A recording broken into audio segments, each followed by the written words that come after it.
మీరు కొంచెం సంయమనం పాటించండి, ఇలాగ చేయకండి, పార్టీ పరువు తీయకండి అని ఒక్క స్టేట్మెంట్ ఎవరు ఇవ్వకపోవడం అన్నది గతంలో ఎప్పుడూ లేదు కదా ఇలాంటి పరిణామం. ఎందుకంటే ప్రస్తుత పార్టీలన్నీ కూడా ఆశతో వస్తున్నాయి, ఆ కుర్చీ మీద కూర్చున్నారు.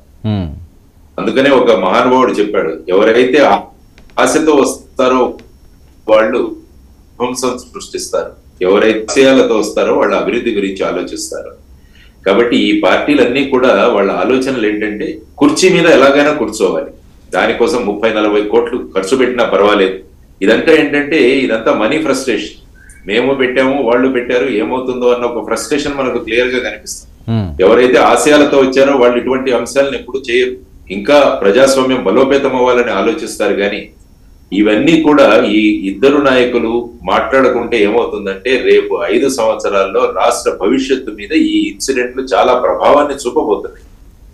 సో ఇది మనం ముఖ్యంగా గమనించాల్సిన అంశం. కాబట్టి జూన్ 4 ఒకటి ప్రధానమైన రిజల్ట్ కోసం రాష్ట్రంలో ప్రజలు ఎదురు చూస్తున్నారు. ఆ తర్వాత ఆ రోజు కూడా ఫలితాలను బట్టి ఏ విధమైన ఇన్సిడెంట్లు జరుగుతాయి, సంఘటనలు జరుగుతాయి అన్న దాని మీద కూడా పోలీస్ యంత్రాంగం ముఖ్యంగా చాలా అటెన్షన్ తో ఉండాల్సిన అవసరం ఉంది. ఎందుకంటే రిజల్ట్స్ రాకముందే ఈ విధంగా ఉన్నప్పుడు పోలింగ్ కేంద్రాలు కావచ్చు, పోలింగ్ కేంద్రాల తర్వాత జయాపజయాల ప్రకటన తర్వాత ఏ విధమైన వాతావరణం రాష్ట్రంలో ఉంటుంది. కాబట్టి ముందులే పార్టీ నాయకులందరూ కూడా వాళ్ళ శ్రేణులను వాళ్ళ క్యాడర్ను వార్న్ చేయడం అవసరం.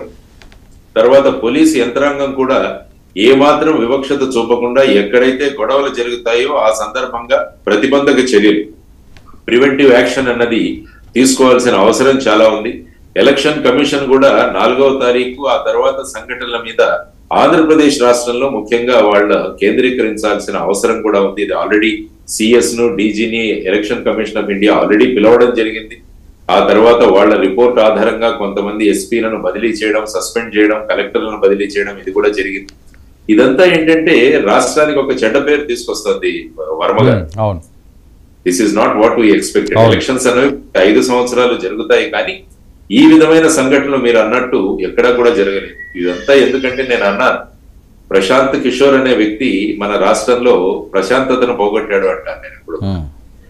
ఆయన 2 పార్టీలకు అడ్వైజర్ గా పనిచేశాను, కానీ ఆయన ప్రవేశపెట్టిన పోల్ స్ట్రాటజీ ఏదైతే ఉందో, ఎలక్షన్ స్ట్రాటజీ ఏదైతే ఉందో అది ఫైనల్ గా సొసైటీని మొత్తంగా విభజించే విధంగా తయారైపోయింది. పార్టీలు కూడా ఒకరినొకరు శత్రువులుగా చూసుకునే విధంగా తయారైంది.